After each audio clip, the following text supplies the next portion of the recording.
This is the Building on-Farm Soil Health with Cover Crops workshop. So that's always a good first check to make sure that you are in the correct workshop. My name is Nicole Daney. I'm the Certification Director for Vermont Organic Farmers. I'll be providing facilitation for the workshop today, and my coworker, Bill Cavanaugh, will be providing tech support. We're going to get started by showing just a short video that provides an overview about NOFA Vermont. We apologize if your internet bandwidth is slow. You might experience some delays, but we'll put a link to the video in the chat later on. So if those of you who are having trouble watching it can watch it later if you choose. So Bill, you can go ahead and play that video.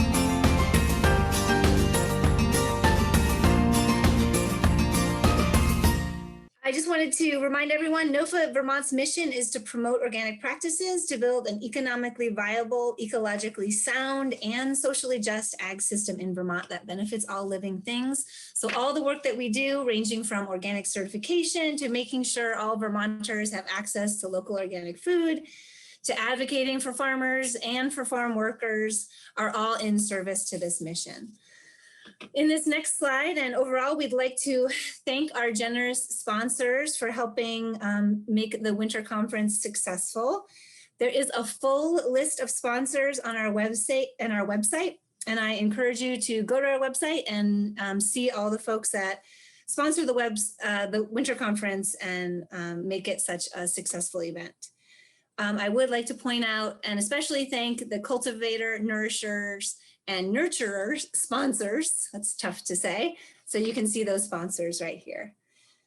And we do have at our next slide, Bill, if you wouldn't mind moving forward, we have a short message from one of our sponsors for this particular workshop, which is Vermont Food Bank. Hi, my name is Elena Palermo, and I coordinate the gleaning program in Chittenden County for the Vermont Food Bank. You might have heard of our program, Vermonters Feeding Vermonters. During the 2020 growing season, the Vermont Food Bank purchased nearly $1 million worth of local produce, meat, and dairy products. That fresh food was then distributed right back to our community at 277 community locations. There is a lot of advocacy work to be done around this program, so you can find out more at feedingvermonters.org. Great. Hi. Thanks. And of course, all of you are integral to this movement as well. So NOFA is a membership organization, and your membership adds power and voice to our movement. So I want to thank you if you already are a NOFA member. And if you're not a NOFA member, I would like to encourage you to consider joining. And of course, you can visit our website or link there at the bottom of the page to learn more information about joining, how to join, and the benefits of joining. And Bill, you can change the next slide. Thank you. And so lastly, I just want to remind everyone about our workshop agreements. And I'll just give a couple seconds for people to kind of look at these and be reminded of these kind of good practices.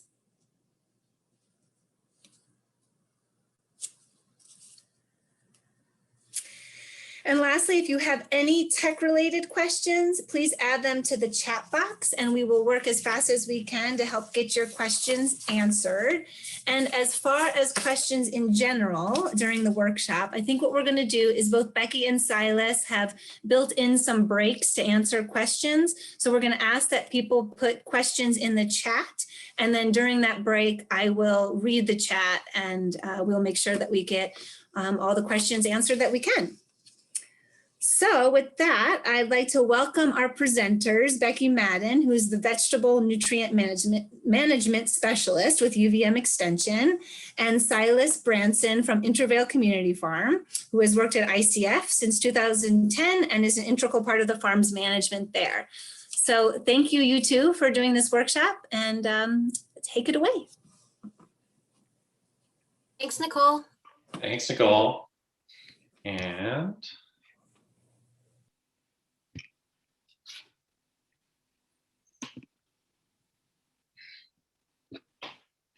all right, Becky, you want to start? Yeah, so thank you, Nicole and Bill and everybody for being here. It's really, I was just saying to Nicole and Bill before you guys joined this weekend, I was like, what normally is happening this weekend? It's like normally Valentine's Day weekend has something else going on, and it's been really sad not to see everybody. But I hope everybody's doing well enough right now and at least taking the time to think about farming. Silas and I are gonna try to touch on some cover crop practices and goals and kind of forward thinking about cover cropping for soil health. Silas, do you wanna go ahead? Yeah. And before we get started, just wanted to pause and acknowledge that I'm farming down in Orwell, Vermont on land that was formerly Avenachi land. I'm right on the clay plain of Lake Champlain, and Silas is up in the Intervale, pretty special land.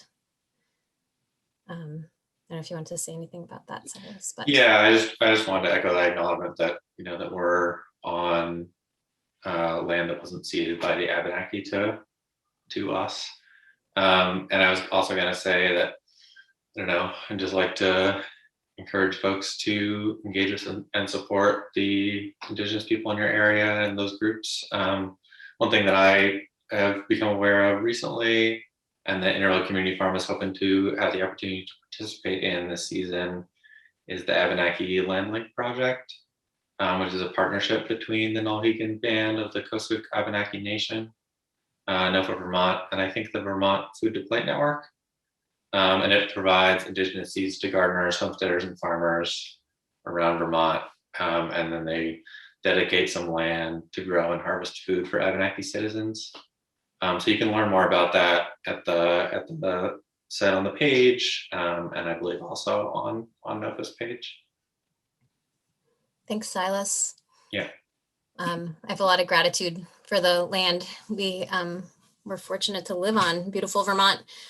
So cover cropping, here we are. I threw together a bunch of images of the kind of various ways cover cropping fits into our farming. It's no longer just a field of winter rye that you look at kind of poking along all winter and coming up in the spring. It's used so many different ways. And I'm going to couch this in saying that we are talking pretty specifically about vegetable farming cover cropping today. Silas and I are both vegetable farmers, and hopefully, if you're not a vegetable farmer, this can apply to your operation in another way. And feel free to kind of pop questions in the chat to help guide our conversation if you like.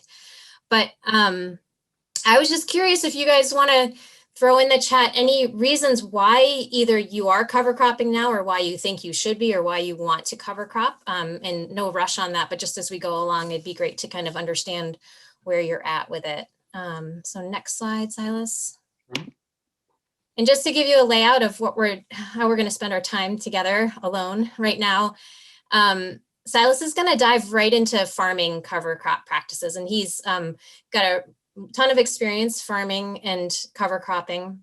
And then we're going to step back and look more at the theoretical kind of reasons for the practices. And then we're going to pause for questions, as Nicole mentioned.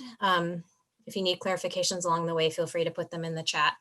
And then Silas will talk about seeding and equipment. And then I'm going to try to get into some of the more innovative and exciting, to me, practices of different ways of using cover crops on farms. So take it away, Silas.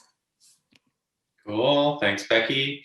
Yeah, so this first section, I'm just going to run through a little bit about our farm, and generally I'll be going through, what we do and what we used to do it in a pretty straightforward way. So first thing, just an intro to Intervale Community Farm, or ICF. We're a diversified organic vegetable farm in the Intervale in Burlington, in the floodplain of the Winooski River. We have 35 acres that are in tillage. In any given year, about 20 of those are in cash crops, and 10 or maybe 8 are in full season cover crop. And then the other 5 are sort of little bits and bobs here and there. It's like harvest lanes between your watermelons and edges of rotation blocks that we don't quite fill up and things like that.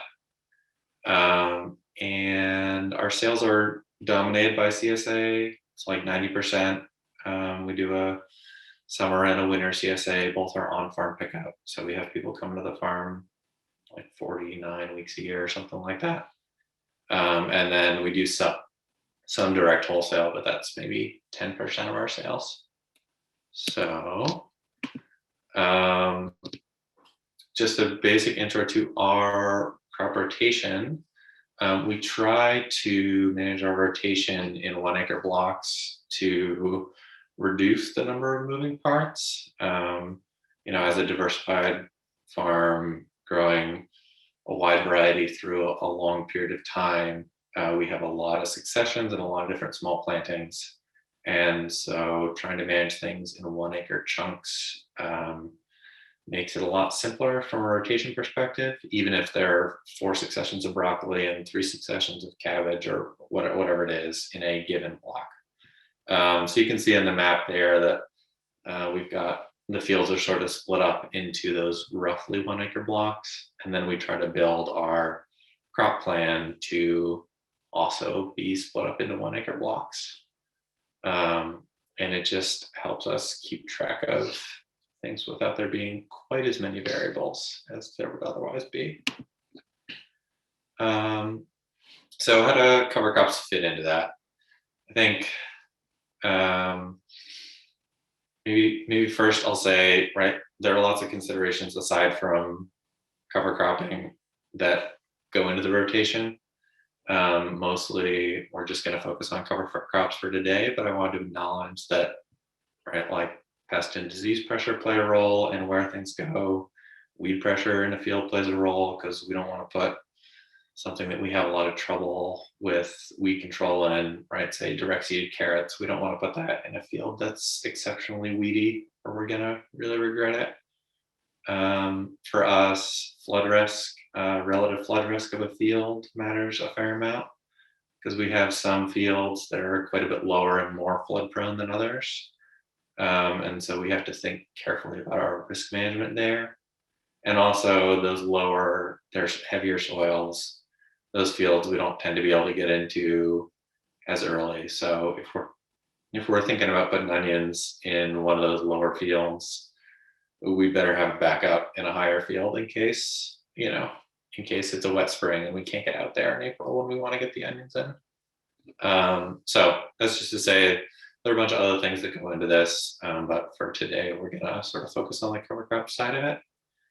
And as far as that goes, I feel like the first thing that happens that sort of begins the process of determining what cover crop you're gonna put where is what the cash crop and the previous cash crop in the field was, right? So whatever you've got in there is going to come out at a certain time in the season, and depending what time that in the season it is, that'll give you some options or others, right? Certain cover crops want to go in at certain times, or doesn't work to put them in at certain times.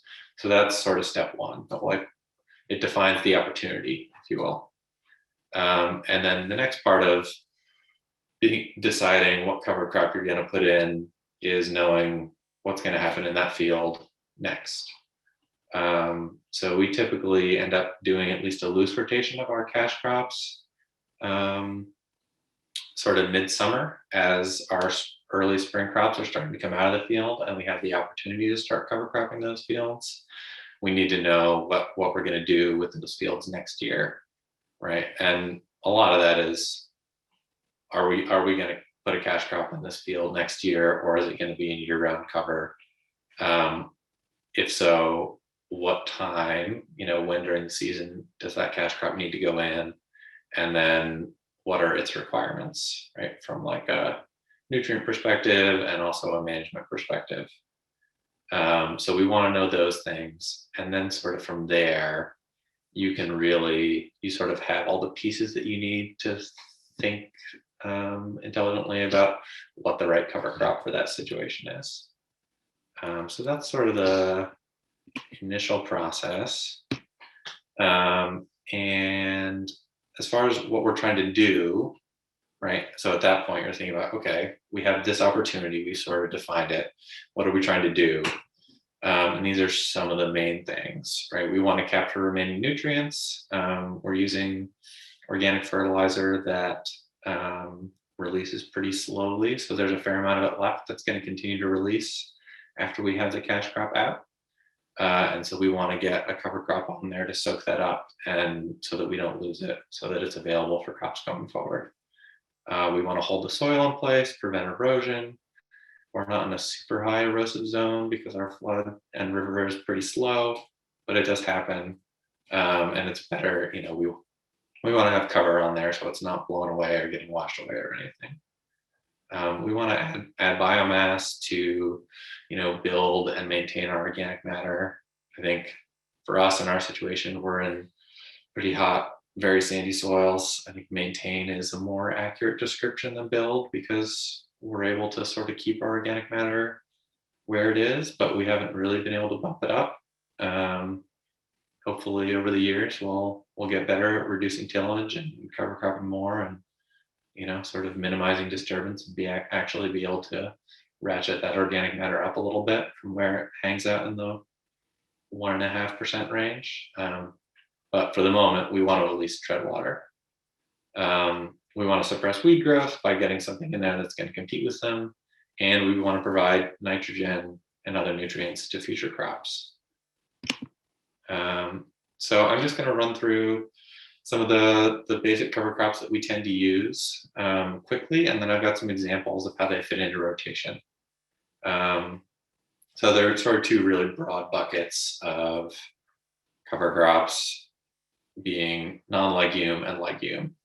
Right? Legumes have the ability to fix nitrogen, non-legumes do not. So here are the non-legumes that we tend to use. Winter rye is definitely the thing we seed the most acres to every year. It's pretty competitive, it's pretty vigorous, it can put on a lot of biomass, and critically, it'll survive the winter. So you can seed it in the summer or fall of one year, and it'll survive the winter and come back and continue growing in the spring of the next year. So that has a lot of value to us, especially when you're seeding late in the fall and there isn't time to get a lot of growth before frost and winter.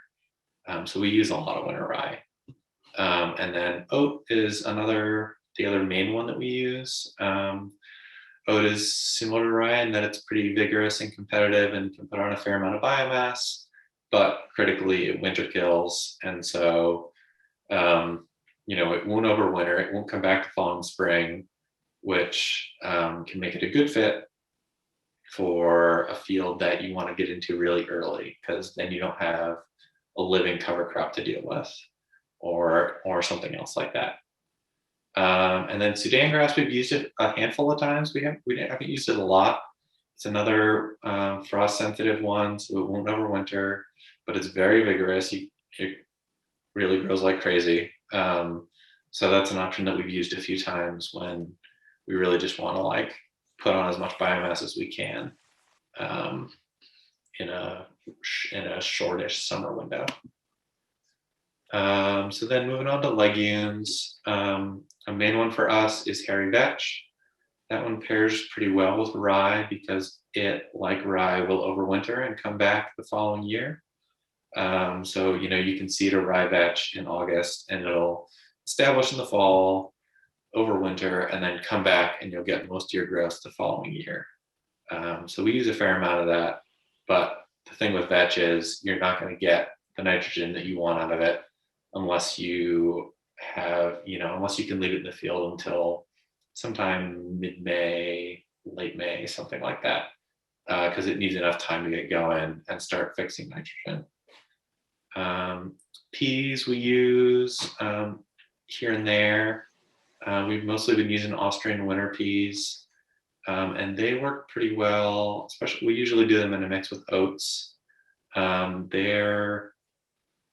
They don't survive the winter very much up here. I know people are overwintering them in Pennsylvania, so it's like, like last winter we had little bits of our peas over winter because it was so mild, but it still wasn't a whole field's worth.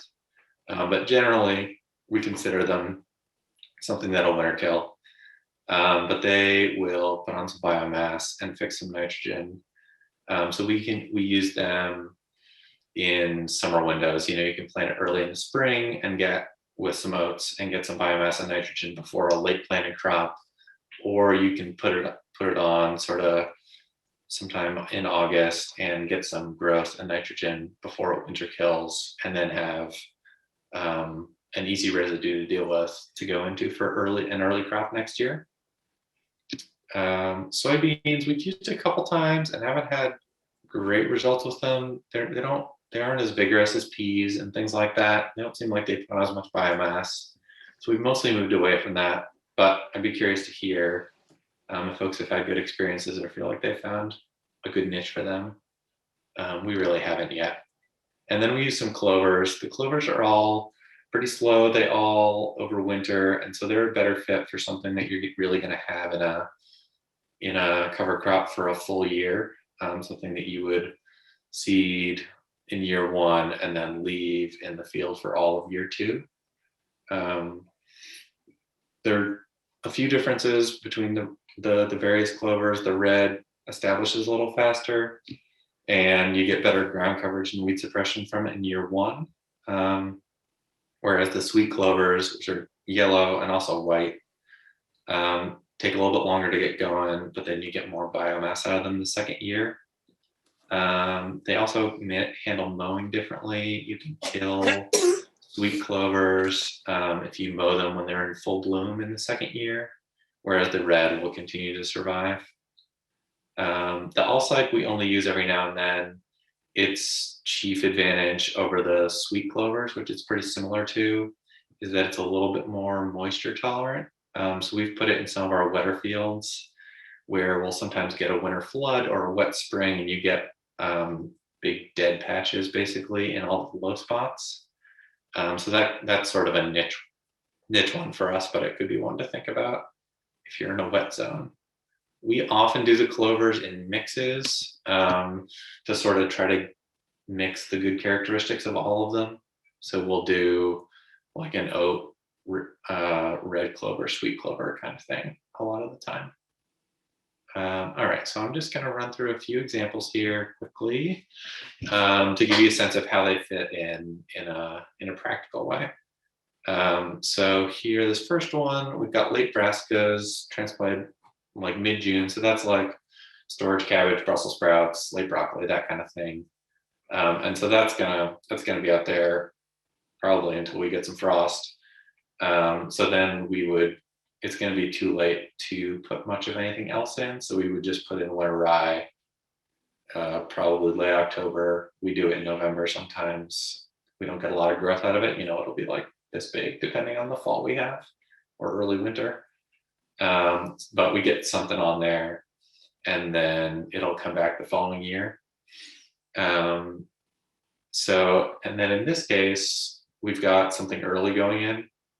So really that rye is just going to hang out for the winter, and then we're going to turn it in when it's still small. And that's one example of, right, like rye, the residue that you get in the following year can become a challenge if it gets too big and you don't have the tooling to incorporate it. But it's really not a problem when it's April and it's still only this big, right? Like even though it's a living residue on like an oat or something, it's pretty easy to turn it around into a crop at that point. So we could turn it around, put it into beets and carrots mid-April, sort of whenever we can get into it. And then those beets and carrots are going to come out, sometime in July, and we'll get, and that gives us time because it was relatively early to put in rye and vetch and have that establish in the fall and then over winter. And then year 3, the rye and vetch comes back in the spring, and we're able to let it grow through sometime in May, and then turn it in to start putting in a later crop of sweet corn. This would be like the second half of our sweet corn for the year, basically, that gets seeded throughout June. And hopefully in that scenario, if the vetch did pretty well, we wouldn't have to add any additional nitrogen for that crop, which is a great thing. Okay, second example. We have in year 1, sweet potatoes and eggplant going in early June. Those are going to hang out through late September, early October for us. And then again, we'll just be getting winter rye on because it's far too late to get anything else on. And then in the following year, another early one of brassicas going in April. Those will come out pretty early again. So that gives us the chance in year 2 to put in oats and peas in like mid-August, maybe a little bit earlier than that, depending what it's like, and have them get some growth and fix some nitrogen before the end of the year. And then, right, all of that will frost kill, and we should have something that's pretty clean for us to put an early crop into the following year, right? So we have a low residue situation the following year, but we've hopefully grown a fair amount of biomass that's easy to incorporate and fix some nitrogen for that early crop of beets and carrots next year. All right, and then the third example is sort of a year-round cover crop example for some of those acres that we don't have to cash crop for a year. So starting with lettuce and spinach, going in April, May, and then when that's done, we would seed a mix of like oat, red clover, sweet clover in August. Let that get established.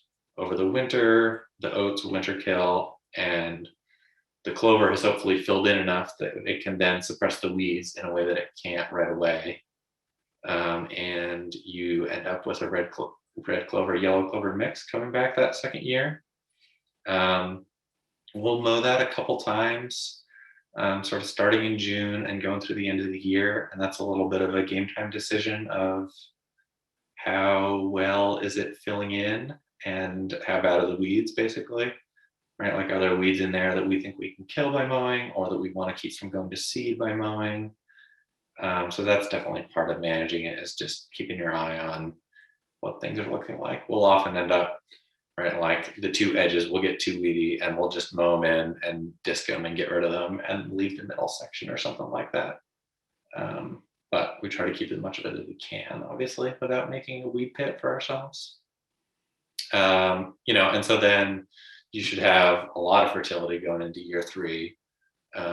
So that stuff can overwinter again, and then you start tilling it in and letting it break down for something like a winter squash to go in the following June. So those are a few examples, and I will pass it over to Becky to zoom us out a little bit. Thanks, Silas. Yeah. Okay, pop over to my screen. That was great. And there you go. You should see this. Yeah. So I think it's really important to recognize that Silas is sharing like a really refined system that's developed at the Intervale Community Farm over the course of 27 years of farming on a sandy soil in a floodplain at a pretty big scale. And I recognize that a lot of you in this audience are either gardeners or smaller scale farmers.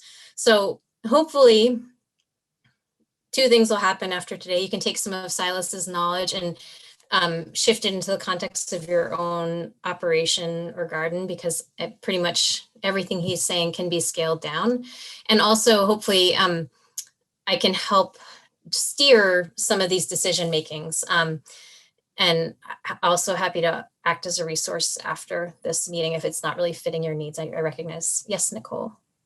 Becky, did you guys want to take a break now and have Silas answer questions, or keep going? Either is fine. I just wanted to. I I think we were going to wait till I went and then take a break and then, but unless there's like a pressing question. Nope, I don't see any yet. So Okay. I think that sounds great. Just wanted to check. Great. So we'll take a break after I rip through this, and then we'll have kind of a shorter stretch after. So Silas walked through some of his decision making at the Intervale Community Farm. So pulling back, I really think that the goals help strip away some of the overwhelm that you might have when you like look at a guide or a list of cover crops. It can be really overwhelming. My dad calls me every year and he's like, what do I plant in my garden? And it's overwhelming and it's exciting too. There's so many things you think you can do. But the truth is most of us, maybe if you're on this call, you're not from Vermont, but if you're in Vermont, there's some limitations. So when you look at the goals and your timing, and then these things like residue management and crop rotation, and then equipment. And it really can narrow it down into a pretty like streamlined system that I think on any scale it can be helpful to think through this kind of queue of decisions. Some of my favorite resources, and I think appropriate for farmers and gardeners, are these 3 books. I really love the Building Soils for Better Crops book. It's kind of a go-to for me. I reread it every now and then. It's just great on soil health in general and nutrient management. The cover crop book, also the Managing Cover Crops Profitably, is a really referred to resource. Pretty much every talk or fact sheet I've ever read on cover crops refers to this book, and it's a very useful resource. And also this Crop Rotation on Organic Farms. These are all SARE publications. If you're not familiar with SARE, it's excellent resource, and they're all free online as PDFs. So check them out. Now, I already asked everybody to put in the chat why you're cover cropping. So, if you have other thoughts on kind of goals, you can pop them in there. I think one of the things that overwhelms me about cover crops is we hear so much about the ecosystem services and all the things they provide. And I think we get ambitious about wanting to do everything possible with our cover cropping. And basically we're going to rescue the planet with cover crops, which is hopefully true. But some things that come to mind for me and are kind of clear in the literature are, I'm going to just run through a couple things. And a lot of you have already put these in the chat. Biomass is a big one, and organic matter, and especially on like the soil Silas is on, when you're on a lighter, sandier soil. And if you have been an organic farmer for a long time and loading on composts and manures, you might have high phosphorus levels, which limits your fertility options and your organic matter additions. So cover crops really are becoming some of the only choices for certain farmers. And if you're not aware, if you're in Vermont and you're not aware of the required agricultural practices, they're a thing that apply to everybody, even if you're a very small farmer. And that means that you basically are responsible for any nutrients leaving your farm, and cover cropping is one of the best ways to do that. And if you're limited in what you can add, cover crops are one of your only options in terms of biomass and nitrogen. Weed suppression, Silas mentioned that, and some of you have talked about that in the chat as well. A really good seeding of cover crop can knock back weeds. I actually took a weed ecology class last year, and some of the science really supports that, of what is happening when you get a good stand of cover crop. It's not just that you're blocking out the weeds, but you're shifting the light spectrum so that weeds are inhibited from germinating. So pretty powerful tool. Soil structure and soil microbial activity. I know there's a lot of catchphrases around this now, but it's true. Having living roots in the soil are really fostering a super healthy microbiome in your soil. And the more we can do that, the more healthy your subsequent crops will be. Erosion, again, back to these environments. Agriculture, and even if you're on a tiny scale and you have a heavy rain event, which we're having more and more of in Vermont right now, we're having these extreme rains in the middle of the summer. So having cover on the soil is really the best way to hold the soil in place. I think a lot about nutrients in my work with nutrient management, and cover crops are really cycling nutrients through the soil. Even on a super small scale, if you have leftover nitrogen in your soil at the end of the season, all you have to do is plant a cover crop like an oat or a rye. It'll mop it up and just hold onto it and make it available for the next year. So you're less at risk of losing. You're saving money and you're saving the risk of those nutrients leaving your farm. Moisture management is also a cool one that I've been learning about. I moved from light sandy soils down to the clay of southern Addison County and recognized that people actually use cover crops pretty strategically to manage moisture, especially in the springtime. So they'll time like their incorporation of rye for when it's got the soil nice and dry on these like gooey clay soils. If you manage that right, you can actually utilize cover crops to give you a little more of a window to get in there with your tractor. On the flip side, I know like at the Intervale Community Farm where Silas's cover crops can really dry things out. So thinking about how they're used for managing moisture and fixing nitrogen, we talk a lot about that, but legumes are awesome. And finally, beneficial insect habitat. The more we can let things bloom and provide habitat, I guess not just insects, but everything in a cover crop field. It gets tricky when you try to get in there and mow, but that there's a great service cover crops are providing there as well. And just a quick example, this is one of the charts from that Managing Cover Crops Profitably. I have a copy right beside me. There's a bajillion charts in there, but this I think really is a good example of how you can like look at this and be like, well, I'm thinking about soil building. What would I seed? Oh, rye. So this can help you narrow down some of your choices too in a pretty seamless way. Now some examples, Silas touched on some of these mixes already, but I just wanted to emphasize that using these cover crops at these certain times can help achieve your goals. So spring oats and peas put on a ton of biomass, and the combination of the two, I didn't quite understand the role of a nurse crop truly until the recent past. So the oats are the nurse crop for the peas. They're doing two things. The oats are providing more weed suppression. They're a little quicker growing, and they're utilizing the nitrogen from the peas. So they're kind of mopping it up as the peas are fixing it, and they're working like synergistically together in a really, really cool way. Now these dead winter covers Silas was talking about, being able to get into the field early in the springtime. If you're thinking, you know, if you want to get direct seeded crops in or don't want a lot of residue, this is really the best option. It's using our winter to your advantage. Hairy vetch is an exciting one. It really is our best option in Vermont for a ton of nitrogen contribution. It's unwieldy to manage, but it can really chunk on that biomass and a lot of nitrogen. Really planting a crop, I'd say after mid to late May is when you're going to capture that nitrogen. And we'll talk a little bit more about that later, but I'd say it's not worth the cost of hairy vetch seed if you want to get in your field before May 15th in Vermont. It's expensive seed, and I would just skip it if you know you want to plant before May 15th. Mustard is gaining more and more attention as a biofumigant. Some growers in Vermont are using it for strawberries, pre-plant strawberries, to fumigate the soil. It's also great insect habitat and quite a lovely kind of getting these cover crops that are not during the winter season is really nice. So this is kind of a quick growing one you can grow kind of throughout the spring, summer, and fall.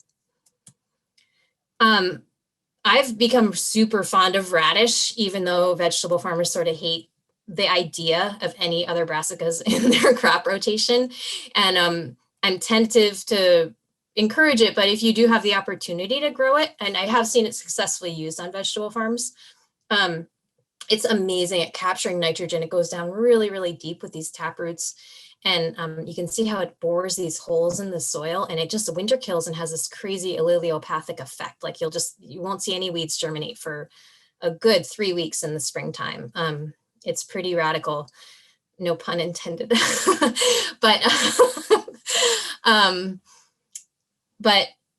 I do like, there isn't a lot of evidence about the carryover, especially from soil-borne brassica diseases. So be careful. I wouldn't like plant broccoli in the field right after that one, but pretty awesome. And use the combination oats. Sorry to interrupt you. You had a quick question. Somebody just wanted to see that picture of the mustard again. Maybe if you don't mind going back to that for a second. I just thought it might be easier to do it now. Thank you.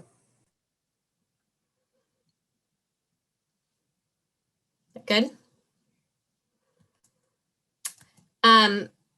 I really liked this chart. This is from a webinar. I couldn't find it online, but Jason Lilly at UMaine, who does a lot of great cover crop work, had this this summer. And I like how it breaks down these decision making.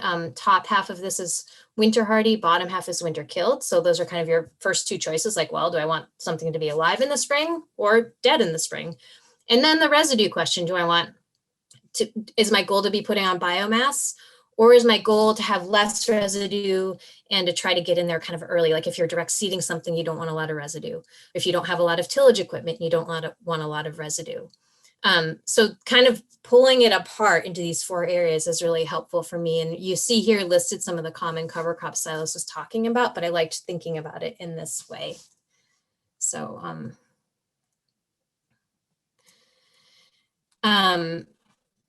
again, these, in the context of that, winter killed peas and oats for really getting in there early with not so much residue. And then some of the more sophisticated mixes that are happening now, I see a lot of vegetable growers, I almost say that they're like sweeping up the floor of their cover crop storage areas and chucking the seed out there, but you get some really exciting results, combining annuals and perennials. And a couple of things can happen with that. If you're trying to get in there, I'm sorry, not perennials, winter hardy with winter killed. If you're trying to get in there in the spring, a little less residue can help you, especially if you don't have heavy duty tillage equipment. So using something like wheat, winter wheat or triticale, which both overwinter, but aren't as vigorous or as quick growing as winter rye. So it's an opportunity if you're a little scared of rye, it gets a little out of hand pretty fast. You try to go away for a weekend and you're like, wheat or triticale can be a good alternative. And also mixing in maybe some oats into there, which will winter kill, and you'll have like just a less stand density in the spring. The downside is if you wait too long, you might have some patches where weeds could grow in. So I wouldn't advise like having that be your full blown, like long season spring cover, but just something to think about, some different mixes going into the fall. Now combining winter hardy multi-season covers, which Silas talked about, there's ways to do that, but I really think that combination of annuals and perennials, and the perennials being pretty heavily clovers, is the way to go with that. So you can mow off the annuals or the winter kill, and then the next year you would get this like pretty awesome stand of red clover or sweet clover. And I've seen some really successful farms. So they've been surprised. They'll be like, oh, I didn't think I had much clover germinate, and the sorghum Sudan grass gets mowed off, and in the next year they're like, whoa. So I think that's an exciting way to take a break if you have the chance to pull some land out of production. Now we can't not talk about winter rye, because ultimately that is what goes in the ground for the most part around here, but it doesn't preclude you from having some flexibility in the springtime. It's just thinking about how that cover crop is going to behave differently. So if you want to get in there right away, you threw on your rye because it was the end of the year and you're like, oh, I've got some rye, threw it on, but you're like, you want to put your early brassicas in there, it's okay. You're just going to flip it. You won't get as much biomass, and you're going to have like a lusher, lower carbon to nitrogen ratio. Totally fine. Might be a little harder to knock back the rye, but I heard one farmer say a long time ago that winter rye is not really a weed. It's just bad for your ego when it comes back in the spring. So, the next phase would be this, and that's that quick, where all of a sudden you're like, oh my gosh, it's starting to flower all of a sudden. So this is kind of the mature stage where you might be more commonly incorporating it, and you have to allow that window, right? You're going to probably flail mow it and plow it. And this is where, if you don't have the equipment, you're in a little bit of trouble.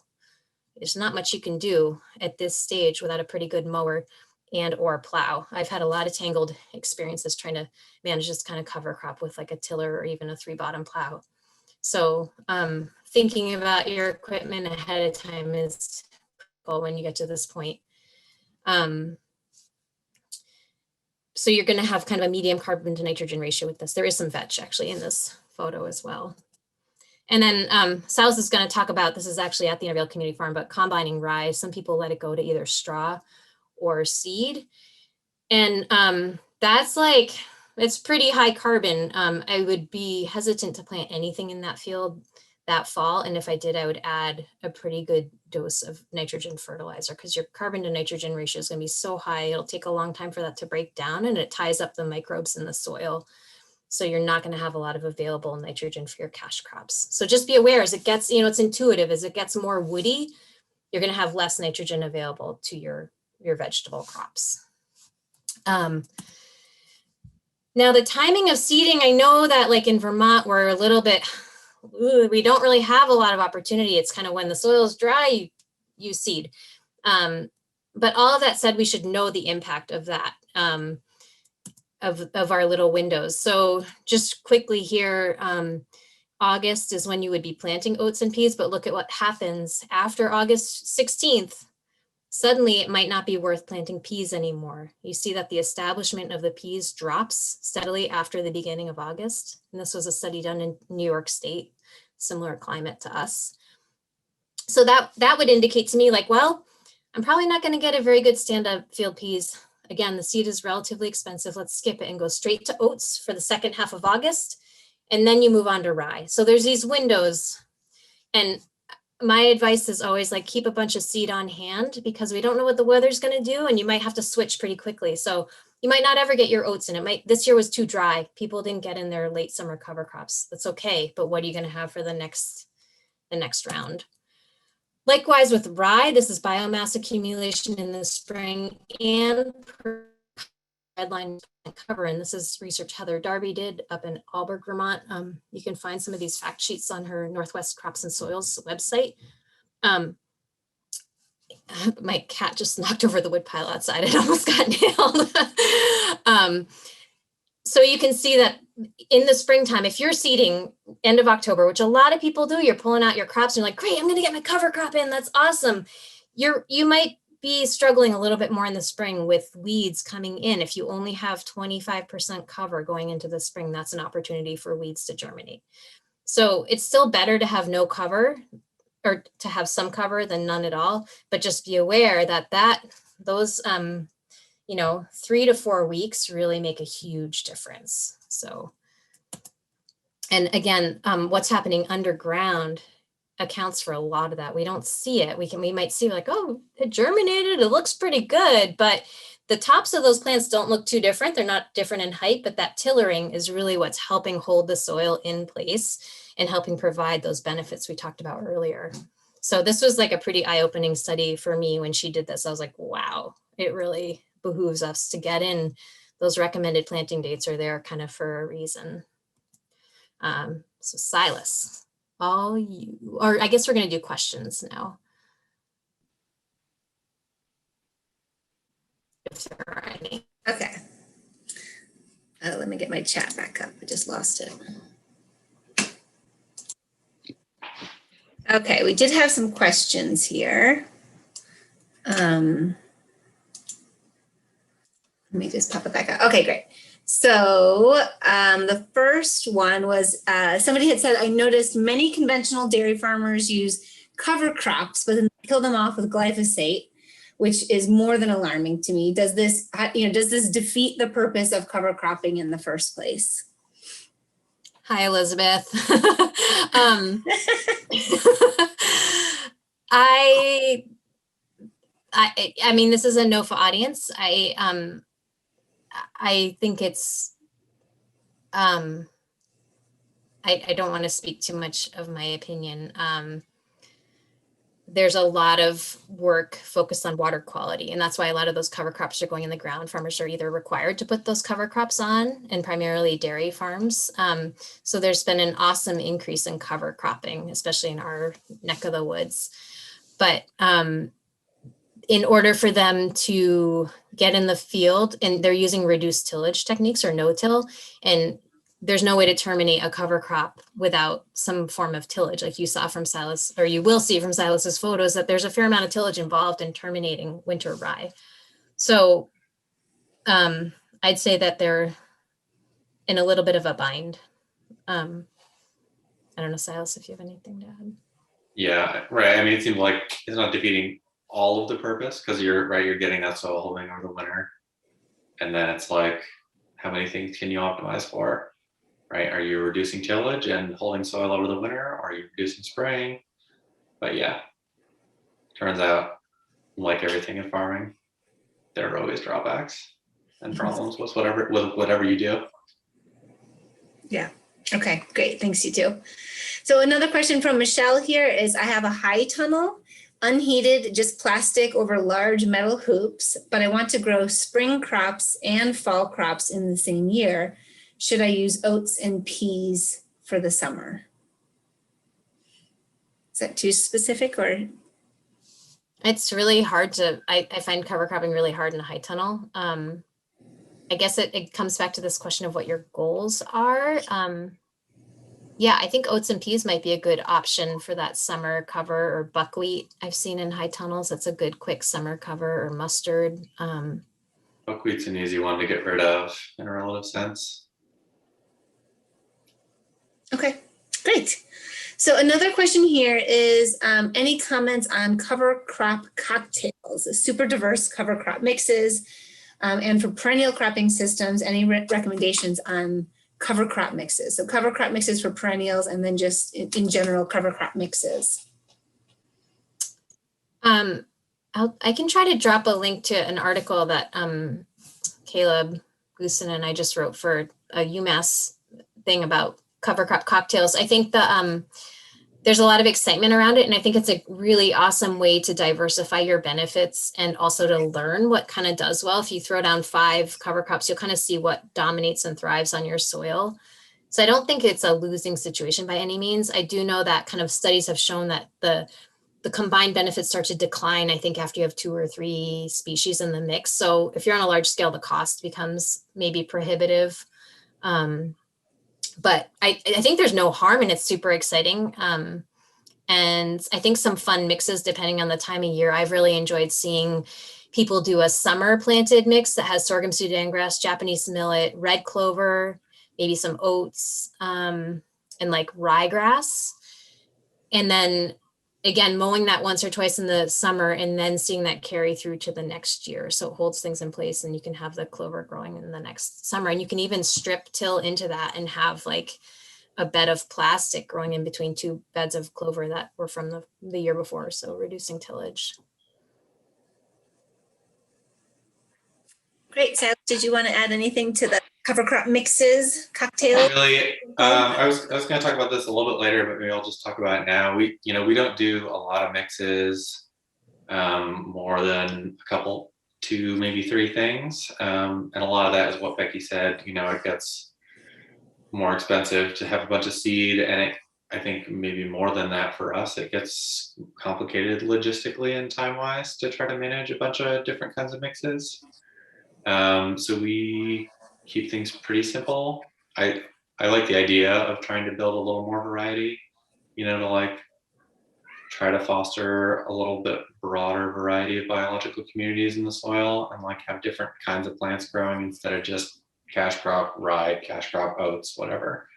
So I think over time it'd be nice to like add little bits, but we're probably going to take that pretty slowly to maintain whatever efficiency we may have. Mm-hmm. Yeah, that makes sense.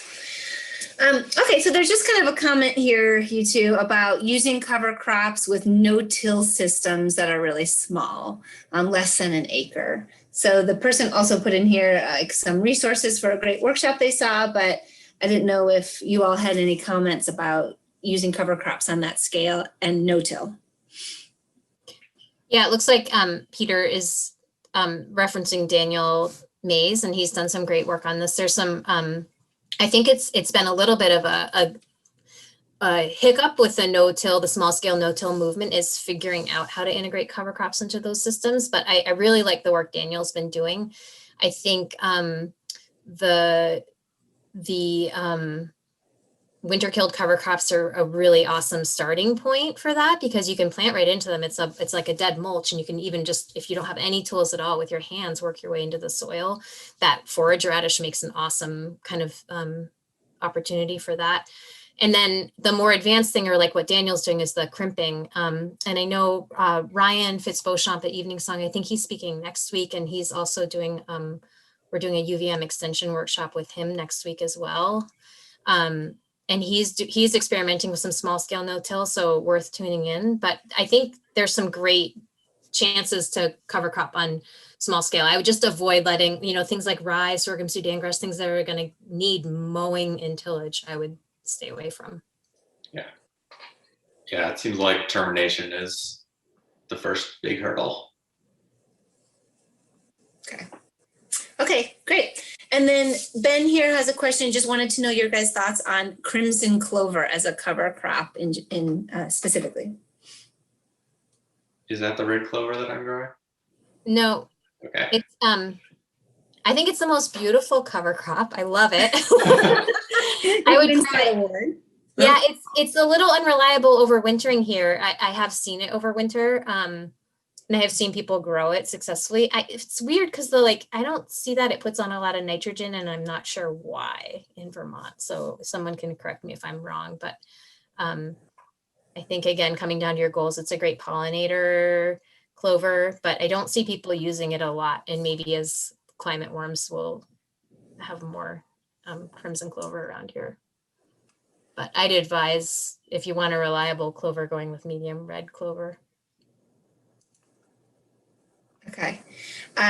Becky, when you think of it, do you mind throwing in, what was the website for Heather Darby? Just her, you can throw that in the chat if you have a minute. And then I think that maybe the last question, and then we'll let you guys keep going, was somebody here, Renee, had a question about sheet mulching instead of cover cropping. Is that like cutting and moving? Is that like plastic sheet mulching, Renee? I guess that would be for weed control, maybe, like preparing the ground. We're going to talk about the mulching in the next round, if that's what she's getting at. So if we don't get to that in the next section, feel free to interrupt or put in the chat. Yep, Renee, just put maybe we'll keep going now, and you can put in the chat more specificity about your question. That sounds good. Great. So Silas, do you want to hop back on? Yep, I do.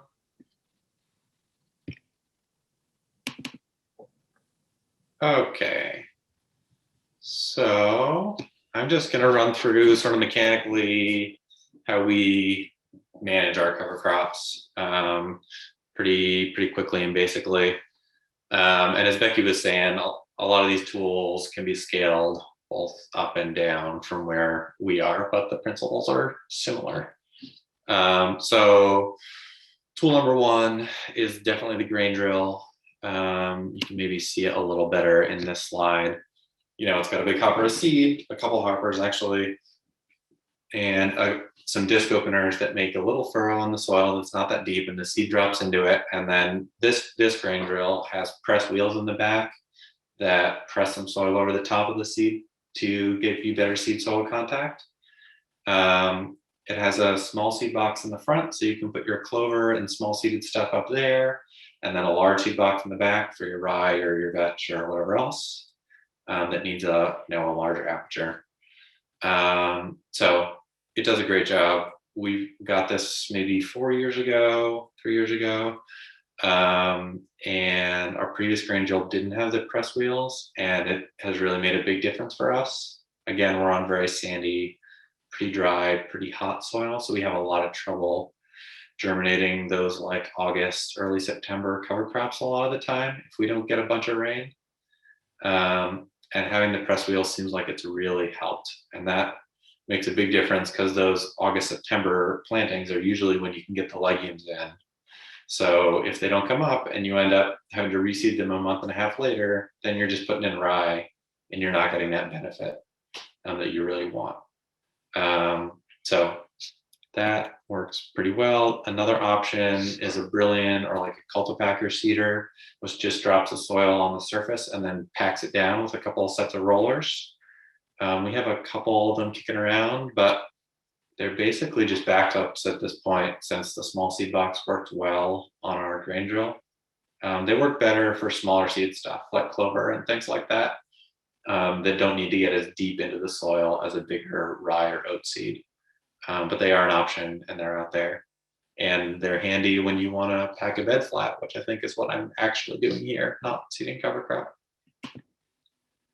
So Incorporation, as Becky was saying, you probably want a flow mower. This is some rye that's pretty big. You know, it's probably 5 feet tall or something like that. And a flow mower is going to do a better job of chopping and shredding and leaving you with smaller pieces of residue that'll break down more quickly than like a brush hog or a horizontally oriented mower will. It is a little bit slow, so you can see another shot here. So it definitely takes a bunch of time. Like we often start incorporating our rye vetch when I feel like we should in May, but we almost never finish when we should, you know, because it just takes a bunch of person hours on a tractor. And so we end up with more residue left over in some field or another. But the flow mower definitely helps. And I wouldn't want to try to deal with our rye vetch without it. We have a couple sizes and yeah, they're a good thing. We have a spader, which is a little bit, I don't know, not everybody has a spader. It's a tool that's designed to be a little bit easier on the soil. It works in like a slower shoveling motion than like the egg beater that is a rototiller or the smear that is a disc harrow. And it does a really good job of incorporating things deeply and evenly and burying well. That again it's very slow. You're really taking a nap in the field. But it does a good job. And it also, I feel like it buys us maybe a week. Like we can turn things around, I would guess 5 days to a week faster if we spade them than if we were just chisel plowing or disking or something like that. And so it has value there, but it's definitely a thing that we try to pick our spots with because it is slow and it is very expensive to maintain. It's a lot of moving parts and bearings. So I would say think carefully about whether you're going to get enough benefit out of it on your operation. There's another shot of the spader. I just wanted to show that first shot. We hadn't mowed before for some reason, but this is more typically what it looks like, where we flow mowed and then you have the spaded soil behind here, you know, where things are pretty well integrated, and then we'll come behind that and disc or something else to continue cleaning it up. The other primary thing that we'll do is use a chisel plow, which is a pretty basic implement. It's a bunch of spike shanks that dig into the soil and we'll turn stuff over. You can see in the video, you know, it's not turning stuff over really aggressively like a moldboard plow. It's just sort of breaking it up, but it does a great job of getting down through any residue. You know, with a really thick residue, you can really skate over the top with like a disc harrow or something like that. So it does a good job of penetrating and like starting the mixing process. These are winter kilt oats and peas that I'm chiseling in. And you can see that, right, that dead residue is helping me out there. And then sort of the next step for there, or usually the spader, would be the disc harrow, which is a couple sets of diagonally oriented discs that rotate as you go through the soil, and sort of turn things and shift it back and forth and chop stuff up. There's not a whole lot of residue in this video, but you know, you could go back through like that zone that I just chisel plowed like a week later and disc it, and that would be sort of how we move it along from there to the final stage, which is actual like final bed prep with a field cultivator or something like that. Okay, go along. So that's sort of our basic seeding and incorporation. Another sort of oddity for us is that we have this old combine that we bought with another farm a bunch of years ago. And we, you know, it works 1 day a year. And so we usually leave a couple acres of rye to mature and go to seed, and then we combine the rye. Sometimes we get some rye vetch, which is nice. And then we use that for our cover crops. So, you know, it saves us some money on seed. It's nice to grow it on the farm. It's one more thing that we don't have to bring in. It doesn't work out every year, right? Like some years we don't right? Like that rye stand gets too weedy and we don't want to leave it out there to become a problem for us later or whatever else. But it's a nice option to have for us. It also, we usually have extra rye when we have stuff to combine.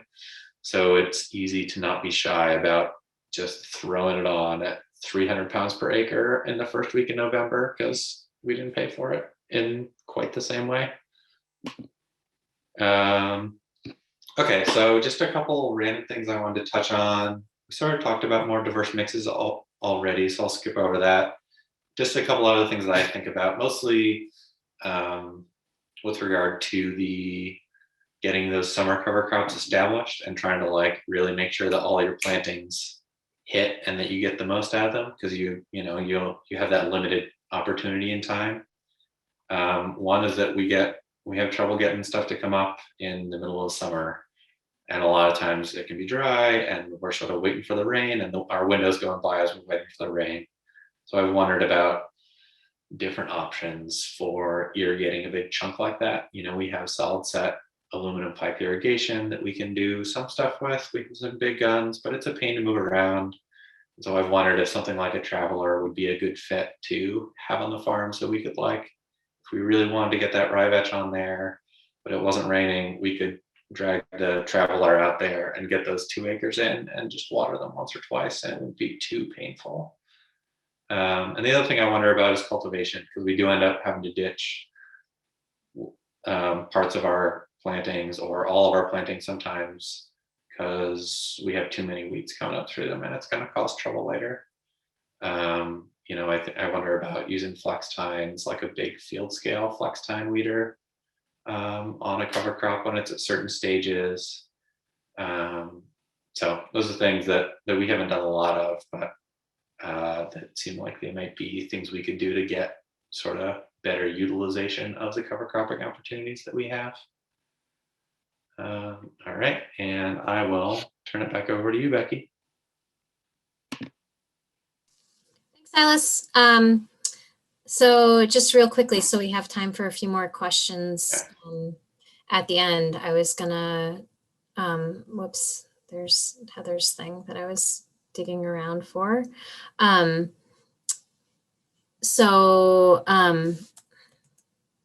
Just a few extra tools for smaller scale farmers. I use this nylon bag spinner a lot. I now farm on a much smaller scale, and I love it for frost seeding. We do a lot of that here. We haven't talked much about that, but getting clover on, especially on pasture late winter, I use it for that. And really what you just want is, if you can't go over it with any tooling, it's just like pressing it in. Even where you walk, you'll see the cover crops germinate a lot better. So depending on your scale, raking it or a light incorporation, you can fling on a lot of seed pretty quickly with that bag. Or yeah, we frost seed with one of those too. So it seems like a good fit. Yeah, it's pretty amazing. And I know some people frost seed red clover onto winter rye and have great results, and they take the rye off for straw and then have this nice stand of red clover, and then they actually move their chickens across that field. So pretty slick system there. And then no-till drills on the other end of the spectrum. People are using these quite a bit. And I know a vegetable farmer who just got funded for one of these smaller ones through the Agency of Ag's, I think it's the CEAP program, Capital Equipment Assistance Program, maybe. So keep your eye on that. Just some other, to blow through some kind of, I mentioned at the beginning, these exciting new innovations with cover crops. And I know that a lot of farmers and gardeners don't have a lot of land to dedicate to cover crops or to take out of rotation. So here, if you look at this picture, almost half of that field is in cover crop while they're growing strawberries. So they've got oats growing right between their strawberry beds. And it's a great way to add biomass, suppress weeds, and harness a lot of the benefits of cover crops without sacrificing cash crop land. There are other problems and challenges with doing this system, but there's been a lot of success with that recently. People have played around with things like this is at ICF actually, where we grew winter squash into it, but navigating that bare strip of soil is incredibly challenging organically. So still refining the system of no-till or reduced tillage, utilizing cover crops, but I think we're finally getting there with equipment and knowledge. So I'd say keep your eye on some of the farms doing this right now. Back to the living covers, Tony LaHoulier up at Footbrook Farms been doing this for ages, really successful growing annual ryegrass in between his plastic beds as well as his bare soil beds. So he just throws down this annual ryegrass, and it does require some mowing, like once a week in the height of the summer, but you're either going to be weeding, cultivating, or mowing that strip. It kind of depends on what you would rather be doing. But again, you're getting some land into cover crop when you might not have that chance otherwise in terms of your rotation. You can seed it with just a simple Scott's fertilizer thing that people had for lawns, but it does that strip really nicely. You can kind of see these tiny brassicas in the field, and he's doing a really long bed there with this little thing. Or Lisa McDougall down at Mighty Food Farm, she just tosses it on and gets really awesome results. She's been doing this for years as well, and she's got a very sloped field, and it really holds the soil in place. So I've been impressed. You can see on the very closer how part of the slide how thickly she's seeding that on, but it's cheap seed and you want it nice and thick. You're really growing it just to cover the soil and suppress weeds. And you can let it get a little out of hand towards the end of the year when you're done harvesting, and then it becomes a pretty full-blown cover crop. If you don't have the chance to cover crop the rest of the field, then you can feel kind of good going into the winter or fall with that. So again, this is annual ryegrass, not winter rye. And a lot of farms have these drive ways, getting cover on those in some way. It really can help stop erosion if it's moving down the field, that can block it. And also, again, be adding biomass, providing habitat, all these other things just in a little confined area. You can harness some of the benefits. Pooh Sprigg down at Edgewater Farm has been also doing this with white clover. A lot of people are excited by white clover, but I don't see a lot of people using it successfully. He does a great job, and it's a very durable cover crop. It's low growing, it never gets that big, and you can drive, walk, crawl on it all year, and it's fixing nitrogen. So again, it relieves the pressure going into the winter. This is what he's looking at. You know, not a lot of stress there. There's a few uncovered areas, but some nice clover in between. Now, onto the other exciting things that are happening in the cover crop world is kind of shifting the concept away from like growing a cover crop on a piece of land and the benefits staying on that piece of land to shifting it. So removing the cover crop from one field and putting it onto another in the form of mulch. And this is Route 5 Farm. They're using a fresh chopped mulch on their onions. And it's going to provide a lot of great like microbes and nitrogen leaching into that soil and suppressing weeds. So they've been like kind of strategically shifting their fields around to provide this benefit, and they have a ton of fun doing it too. So it's a lot of work. I think it's, you know, especially on a smaller scale, this is a good thing to think about doing. And I know some farms that are also using like a silage, you know, chopper from a neighboring dairy farm to do this as well. So, and touching on like, you know, Daniel, Mays has been trying this out too. Like, how can tarps play into this? Again, reducing tillage. What other tools do we have that are not tractors or rototillers to terminate cover crops? Tarping is one system people have been trying out. And I'm going to stop there and give us some time for discussion and questions. And here's a slide with some questions here. One of the questions was how you seed in between the plastic, but I think you covered that with some options there. Then Will was wondering, is it a challenge to cultivate? So in those areas where you had the cover crops going in between the commercial crops, was it a challenge to, he said, cultivate right up to the plastic edge and pulling the plastic up at the end of the season, if you've got the cover crop, the live cover crop growing? So I don't think you would, if it's plastic with the annual ryegrass in between, you shouldn't need to cultivate. You might have to go through and like hand pull or hack back any small weeds, depending on how particular you are about your weed seed bank. So mowing, people say once a week, a mow with annual ryegrass is kind of what you need to do.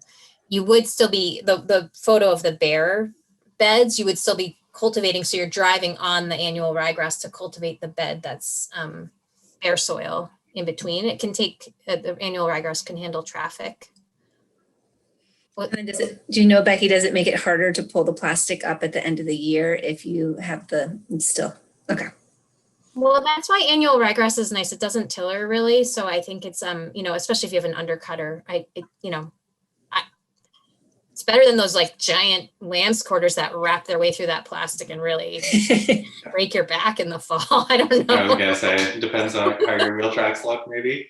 Yeah, I've never pulled up plastic that wasn't like not so good. Yeah. Okay, great. So another question here is suggestion for cover crop in between winter squash rows. Oh, that's a good one. Because, if you hit it just right before the squash vines out, you can, that white clover is a good one. Annual ryegrass might not be so good because it will grow pretty tall. So I'd stick with something lower growing like Dutch white clover, probably. I don't know, Silas, do you have any other? No, and how fast does that clover get established? Not super fast. I mean, I've seen it more used in the fall, like overseeded cabbage or broccoli. So I would just say, think about how fast your weeds germinate in June. I think. Yeah, I'd say after your when last. I imagine that on our farm, I think it would probably turn into a disaster pretty fast. Okay. Thank you. So we've got one here with the strawberry oats or annual rye in the paths. Are people alternating between the beds in the path from year to year, or do the cash crop beds always stay in the same spot? I think is the question. That's a good question. I think it depends on the farmer or the farm. I think more of what's happening is they're rotating their fields around so that not every field is getting that same treatment every year. So they're probably not doing that on their whole farm. I think most of those people probably have semi-permanent wheel tracks, but I don't think there's on that scale like a real deliberate, like, okay, I'm going to plant right where that annual ryegrass. I think you're assuming the benefits are just kind of work their way into the whole system. Yeah. But on a small scale, it wouldn't be a bad idea to do that, to flip back and forth year to year. Yep. Okay. And then I'll just let people know, like if you're looking at the chat, there's some people are putting some good resources in here too, and talking about some of the cover crops that people are also using on their farms. Are there any other, so I guess I would take this moment now to say if there are any other questions for Becky and Silas, you can put them in the chat.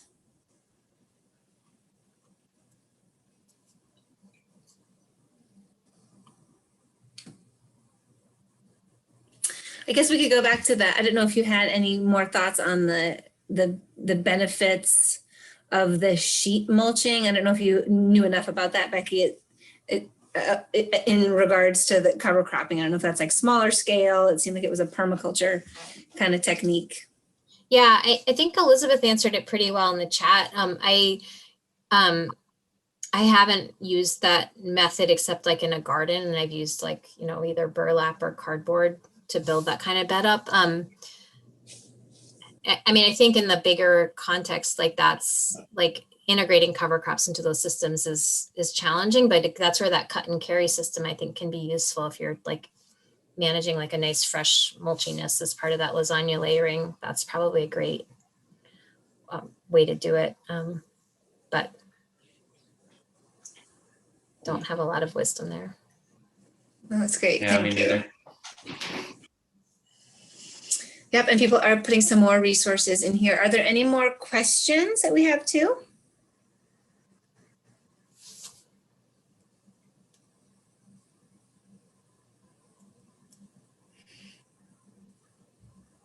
It doesn't look like it, so we can end a little bit early. And I've got, I definitely wanted to thank you and Silas, Becky, for being here with us and for sharing all your knowledge about cover crops. I also wanted to mention to folks that the workshop today was also supported by UVM's risk management education. And Bill, do you mind sharing in the chat? We've got just a couple of links for resources that might be helpful for folks in regards to risk management. The other piece that is really helpful for us is we have a survey for folks to answer about this workshop and kind of the winter conference and how it's going for you all. So if Bill is also going to drop the link to that survey, and if folks would be willing to fill that out, that is much, much appreciated. And I'll just give another second here for questions. I don't see things popping up, so that must mean that you all just did a fantastic job in your descriptions. All these questions have been answered. So then I will just say thanks to everyone for coming today. And we look forward to seeing you at some of our other conference events for the month. And that concludes the workshop.